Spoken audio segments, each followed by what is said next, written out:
Austin Academy, and welcome to the first edition of our first chapter Friday. Today I'm going to highlight the Lone Star book, The Remarkable Journey of Coyote Sunrise. It's a book about a 13-year-old girl. Her name is Coyote, and her dad, whose name is Rodeo, and those are actually their nicknames. And they live on the road in an old school bus. They have transformed a school bus into their home.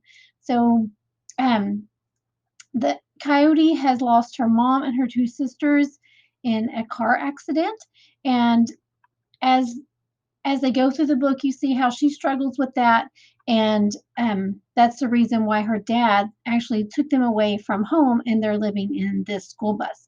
So I'm going to read the first chapter of the book. This is available in the library, so you can do a book request, or those of you that are face-to-face can also do a book request, or you can come during your reading or English class to check out. But this is also available to you guys as an ebook. So I'm going to read part of chapter 1. There were big days and there were small days, and there were bad days and there were good days.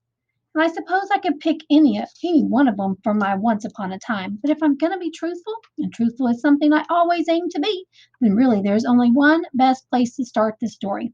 It all started with Ivan. Once upon a time it was hot and I was sweaty.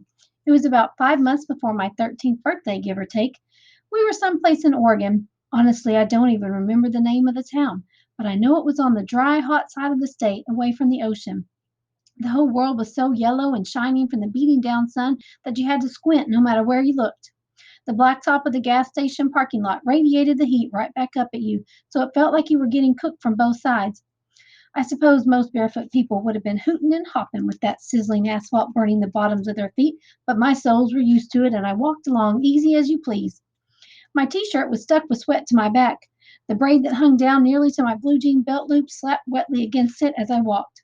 The man behind the counter looked at my bare feet and started to say something. Miss, you can't. But I knew where he was going with it before he started. That tyrannical no shoes, no shirt, no service rule is pretty darn universal in America's gas station convenience store. I just waved at him and cut him off. I know, I said, and kept walking. I'll only be a minute. I'd never been in that particular gas station before, but it was exactly the same as every other one, so really I'd been in it a million times. Rows of plastic wrapped junk food, walls lined with glass doored coolers full of pop and beer and flavored iced teas. I walked past the metal racks of beef jerky and candy bars to the pot of gold at the end of my rainbow, the slushy machine.